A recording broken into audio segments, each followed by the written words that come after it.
Hello everybody, welcome back to Screen Stars. I'm here today to bring you my review for the 2020 comedy film, the very excellent Mr. Dundee, a film that is co-written and directed by Dean Murphy, and it stars Paul Hogan as himself and a whole host of other people, including a few celebrities that pop up for cameos here and there. Now essentially this film focuses on Paul Hogan, who plays himself, who's an aging star who kind of just wants to be left alone now. He's not interested in making more films.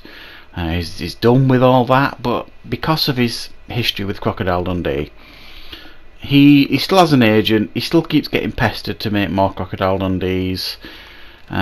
He just wants to live a quiet life, but however he keeps getting himself in trouble that's perfectly innocent on the surface of it, but when the media get hold of it and social media, it spirals out of control, and it looks like that he is, shall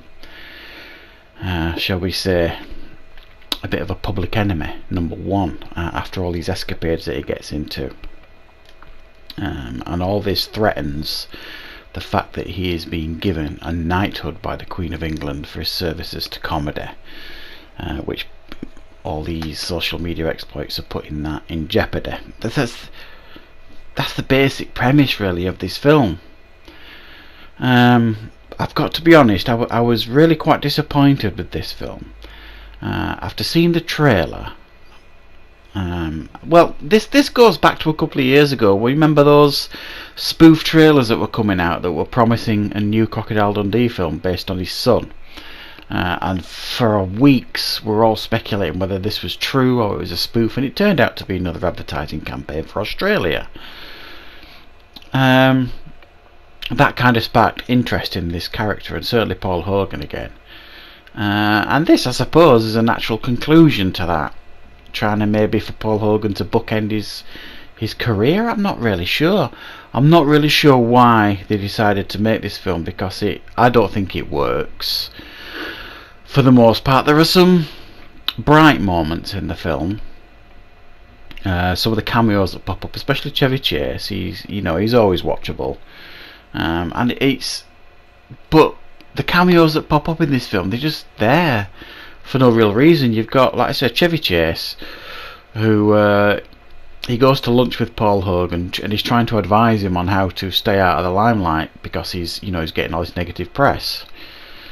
Why Chevy Chase would do that, I don't know. You've got John Cleese, who basically is an Uber driver. Who is John Cleese playing an Uber driver? But it is actually John Cleese being the Uber driver, but it makes out his career's over, so he's just doing this because he likes it. Olivia Newton-John, and a few others here and there, and it just feels like they're just crammed in there just for cameo's sake, really, for the most part. Doesn't really seem any rhyme and reason for any of these celebrities to be in the film. One of the issues here with this film is Paul Hogan himself. It's an odd performance, and it could be just down to ring rust, if you like. He's not made a film for a good few years. And I don't think his acting, I don't think is very good in this. It looks fake. It looks put on. If he's trying to play himself in this film, it feels like he's playing a character, not himself. If that makes, and maybe that's the point in the film. But I don't think his acting was particularly great in this film, and that's probably not his fault. Like I say, he's not acted for a few years, and the story really is too basic, and it gets to the point where because he keeps getting in trouble and he keeps getting on the news and he's getting more and more unpopular. It just seems like, is that all you've got? It was like anything he did went wrong. Okay, we get it. We get that the film is pointing its finger, if you like, at today's social justice warriors and the outrage culture and all the rest of it. But it seemed like that was the only gag it had for the majority of this film. And that was the film. The gags were tired for the most part. I don't remember laughing out loud, which I think is obviously a big problem for a comedy. And it was almost like a situational comedy. You know, the situation that he was in, and it was like swimming in mud for him. He couldn't get out of the situation he was in. He didn't want the knighthood initially. Then he wants it because his granddaughter is very proud of him getting this knighthood. So now he's desperate for the knighthood. But things just keep going from bad to worse. He keeps getting himself into situations that keeps getting on the news and all over social media that are generally perfectly innocent situations that get blown out of all proportions. And that's it. That's the film. And an odd celebrity popping up here and there for no real reason. So you've even got Wayne Knight, who you probably recognise from things like Jurassic Park. He just turns up at Paul Hogan's house to get away from his wife and stay. There's no other reason for him to be there. His son is living with him in this house in Los Angeles, and they don't do anything with that storyline with father and son.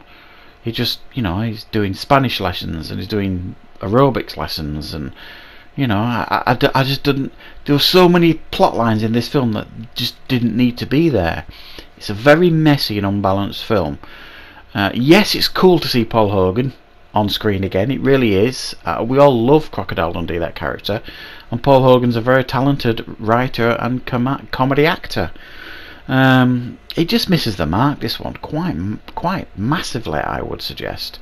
So it's with a heavy heart, really, that I have to give this one a 4 out of 10. It was just really, really disappointing, and criminally, for a comedy, not funny, and actually a little bit cringy. So that's my review for the very excellent Mr. Dundee. Hope you found it useful. If you did, please click the like button. It really does help the channel. And of course I will be back with more content on Screen Stars very, very soon.